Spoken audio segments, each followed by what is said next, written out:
I slept in all kinds of places, but mainly on buses when I was a young teenager. Sometimes I'd hop fences into primary schools and sleep in their playgrounds. Sometimes I'd hide in shops before closing time and sneak out early in the morning. Then I started squatting when I was 16. It saved my life. I felt that going into care would have been soul-destroying and dangerous. I had so much control and dignity taken from me already. I wasn't about to give myself over to the institutions that had never helped me. In high school, I got more rebellious. I was just coming home as late as possible so I wouldn't have to deal with my dad yelling at me or being upset. Eventually, I got day raped and lost my keys. I didn't want to explain to my dad. I knew there was nothing he could do. So I figured, alright, I'm homeless. So I couch surfed. I was 15. When I became homeless, I tried to go to a big shelter for hundreds of kids. The intake worker refused to respect my gender identity. I showed her that I had a male ID, but she said it didn't make a difference, that my wanting to be respected as a male was BS.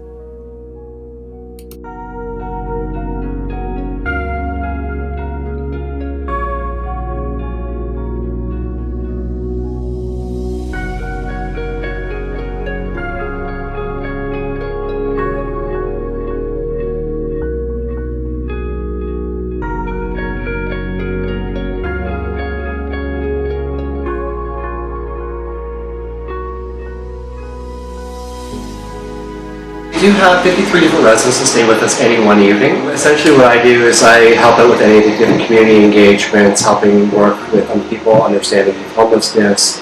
I actually also do workshops in schools. So I actually can come out and help educate individuals that want to learn a little bit more about youth homelessness. We were formed originally in 1986 by guidance counselors, teachers, and principals, realizing there's a huge need in the West End for a stay spot for students to go. To date, actually, we are still the only youth shelter in the West End of the city.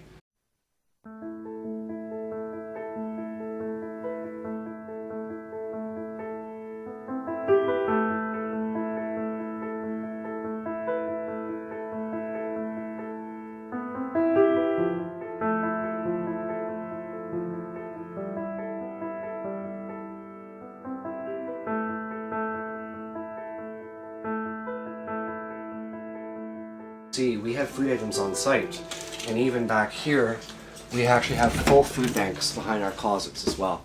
So we always make sure that no youth should ever have to make a choice between, do I pay for food this month or can I pay for my rent this month? Everybody should be able to have the choice to be able to pay for food and rent. So we try to make sure we can do that for our young guys and girls. Here is typically the very first stop for a client once they have kind of come in and finished most of the intake process. We actually get a lot of our stuff in from donations. We have a great partnership with Levi Strauss that gets us a lot of brand new jeans, and a lot of other clothing organizations that will actually donate a lot of what they call their sample models.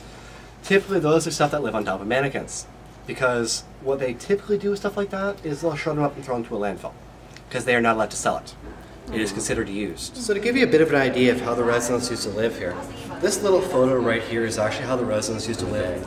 As you can see, it's kind of drab, very green, very institutionalized. We want to move away from that. We don't want to have that, screaming hospital greens that drive everybody insane, the blacks and the reds that affect the brain towards anger. We're moving towards a lot of the common blues, a lot of the common tones.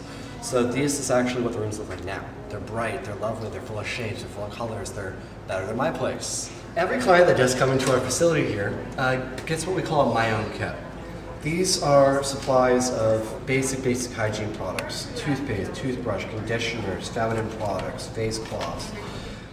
As well as some school groups will even leave a note in here that they can actually communicate to a lot of our residents when they do come into us. But something like this has brought clients to tears. Sometimes because this is literally the only thing they can call their own.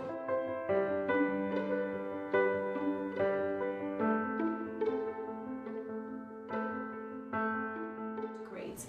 Started in elementary, and I did notice a lot of mental health needs, especially in terms of children being neglected, abandoned.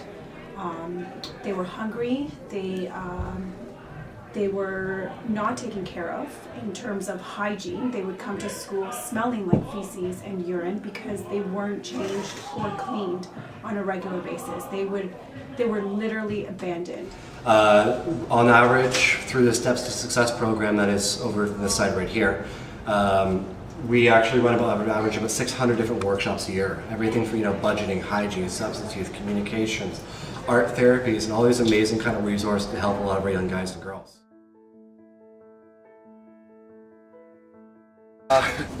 Employment for youth your guys' age right now is at a very scary and abysmal rate. About 1 in 5 youth your age cannot find work if they wanted to try to find work. Add that word homeless in there. Your chances go from slim to basically none.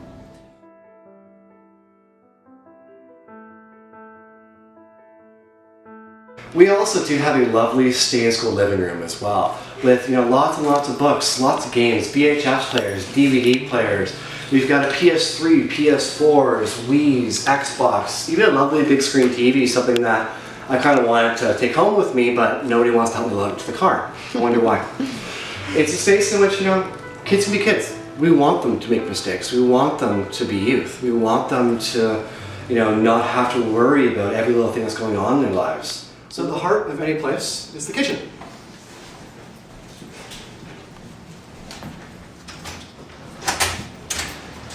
Our chef here, full-time, who serves 3 meals a day plus 2 snacks off a budget of $130 a day. Flat. Not per meal, not per youth. $130 a day for 53 residents. That is $2.64 a youth a day for 3 meals plus 2 snacks.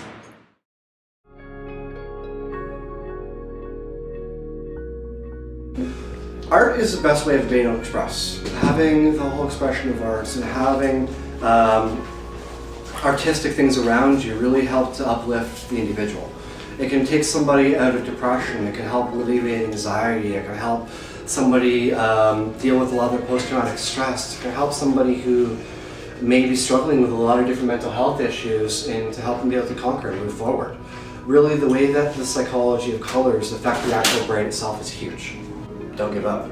I mean, really, there's always an end. I mean, even if you feel that it's in the very dark moments and that you really don't know where to turn, there's always somebody you can turn out with. It's hard, and a lot of people see that asking for help is a sign of weakness, and it's really not. Asking for help is a sign of strength. It's knowing that that person has limitations, which we all do.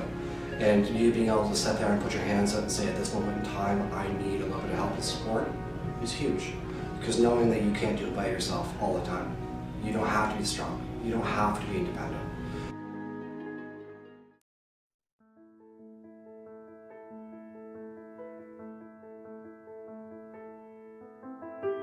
Someone that young should have to go through something like that. I think like raggy clothing, like not enough hygiene. He's like your average teenager, but then you wouldn't expect him to be like homeless. I imagine male and around 17 or 18. Like where's their family? Did they have family? A bad image comes to mind because I feel bad for them in a sense because I'm as fortunate as I am. So I don't know. I've never seen like a homeless teen, and it's something that's hard to visualize because you don't really see it. You see it as someone who's older, someone who maybe made choices that have made them homeless later on in their life. Shy and kind of ashamed. well, seeing how they're on the street and homeless, they must not act civilized in a way because they don't have that home training to how to behave on the roads. So I think the streets would change them in a way so they'll be more heartless and mean because they have to fight for everything they want. So they're kind of reckless, I guess. Parents that don't care about them, or cold, sad, and depressed. begging for stuff, for money or food or something. You have to really be so unhappy where you are to leave for something that's probably not as good. They're sad. Sad. They are needy. On the street, struggling, not knowing what to do, them being lost. Sad, depression, I guess. I think that whatever they do that might be looked at in a bad light are things that they have to do.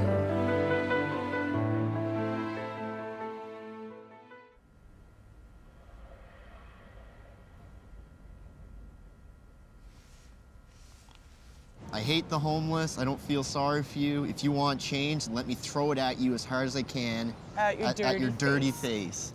I hate when it gets cold out because then all the homeless people get on the bus. I wonder if homeless people go to heaven. Maybe if homeless people took care of themselves, looked pretty, we would want to help them. But I don't help yellow teeth. Well. Never understand why homeless people smell of piss when you can literally piss anywhere. I was enjoying a latte when I saw a hobo girl across the street. I almost vomited.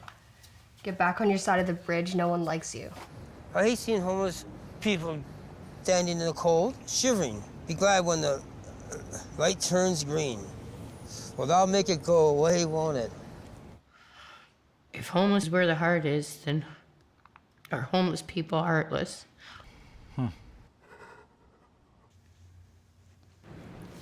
Wow. Far from it.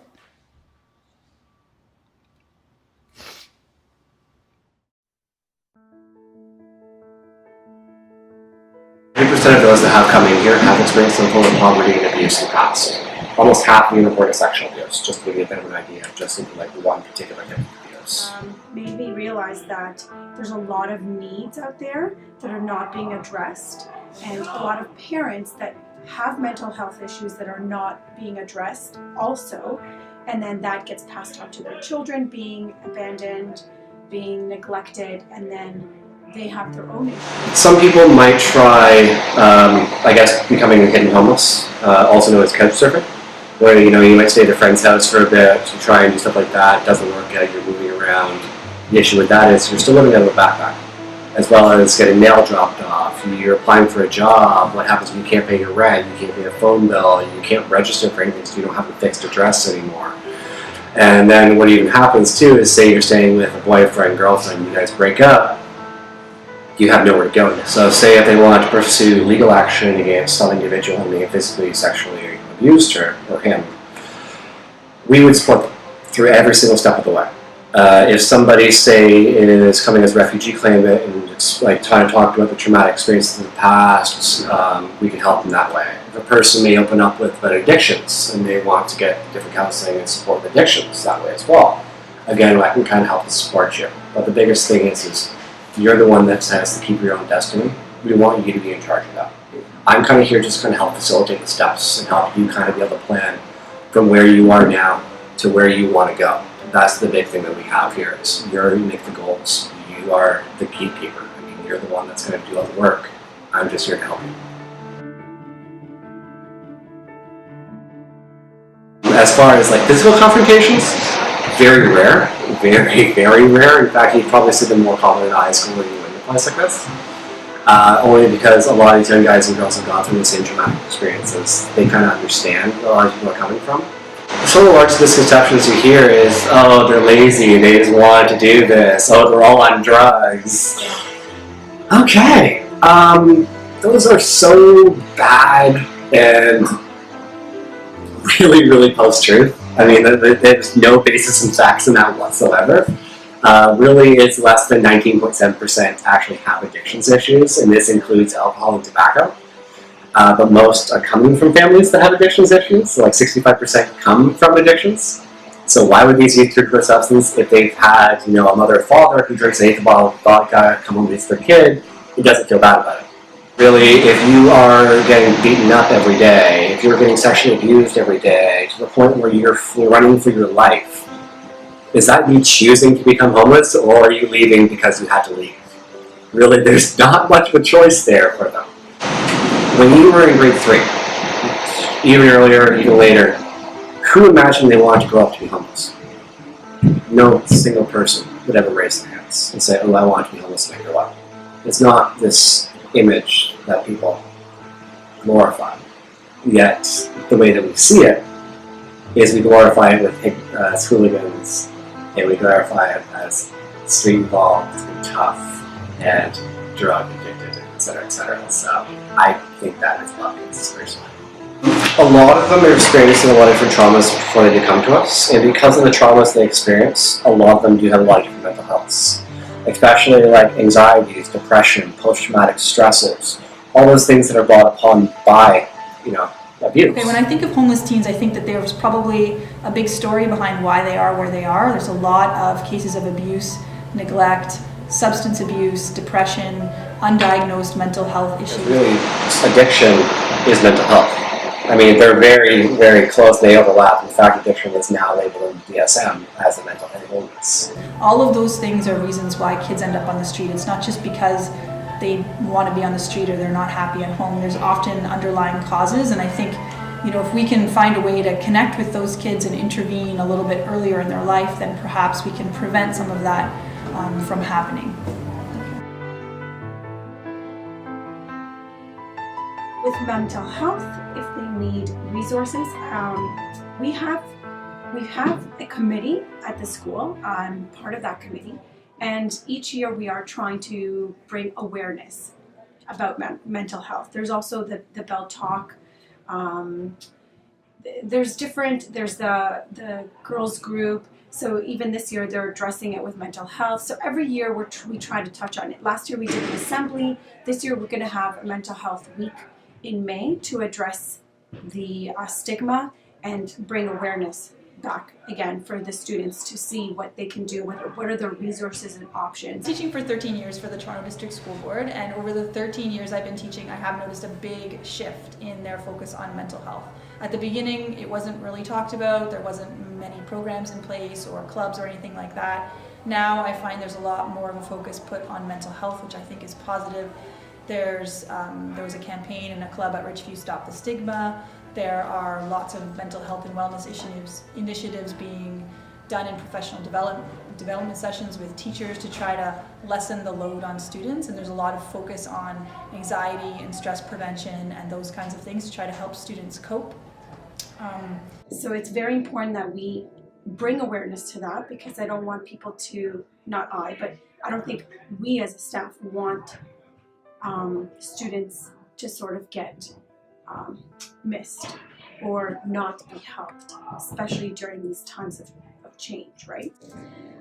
In terms of recommendations for the school, I think we can always do better to stop the stigma. I think it's going to take time. I think if we just keep bringing the awareness out there and run activities to stop the stigma, then it'll keep reminding people to be nice to others, because you don't know what they're going through or what they're suffering. And a little more understanding that mental illness is an illness. It's not just something that someone is, pretending to be. It's real, and we have to bring understanding and acceptance to it. About the stigma around mental health, I really think that has improved over the years. I know we've done a number of initiatives here at Richview. One year they put post-it notes on all the lockers with positive messages for each student, and they've done assemblies with mental health awareness. They're really trying to get the message out there that it's okay to see a counselor, or to seek guidance, or to talk to a teacher or a caring adult to tell about your problems, because I think part of the issue is that kids don't necessarily want to come forward and admit that they're struggling with some of these issues, and they maybe feel like they can't go to their parents because perhaps their parents are one of the ones putting pressure on themselves. So kids feel sometimes a bit stuck with where to go get help, and I think the TDSB is really trying hard to open some of those discussions and dialogues and try to make kids aware that it's okay to, seek help for mental health reasons. So really, thank you girls for so much for raising the general awareness about youth homelessness and really giving those that don't have a voice. That's really what you guys are doing. So really, thank you guys. Thank you so much. Listen, yeah, you, come closer. I want you to close your eyes. I want you to imagine a world where a mother's addiction is more important than her child. A world where a teenager carries a gun in his waist. A world where a 14-year-old looks in garbage for food. Now open your eyes. Are you surprised? I just introduced you to the real world.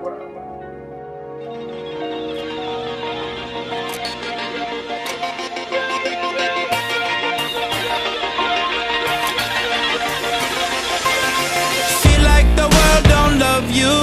They only wanna push you away. Some days people don't see you.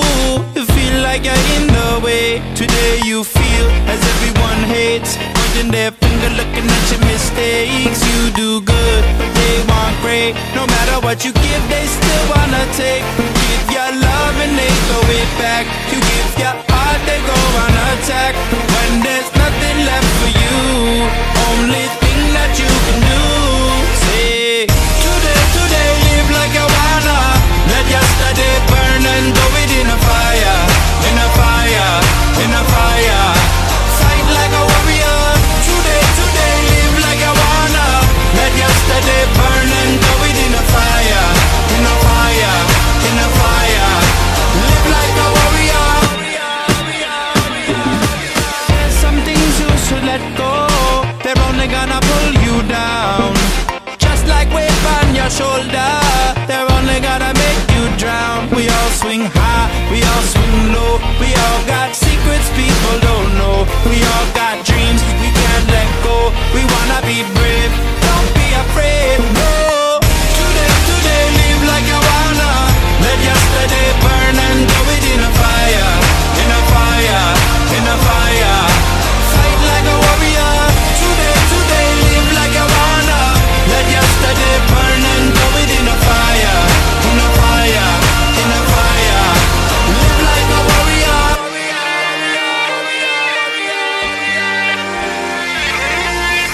Your heart is too heavy from things you carry a long time. Been up, you've been down, tired and you don't know why. But you're never gonna go back. You only live one life. Let go, let go, let go, let go, let go, let go. Today live like you wanna. Let yesterday burn and throw it in a fire, in a fire, in a fire. Fight like a warrior. Today live like you wanna. Let yesterday burn and throw it in a fire, in a fire, in a fire. Live like a warrior. Today live like you wanna. Let yesterday burn and throw it in a fire, in a fire, in a fire. Fight like a warrior. Today live like you wanna. Let yesterday burn and throw it in a fire, in a fire, in a fire. Live like a warrior.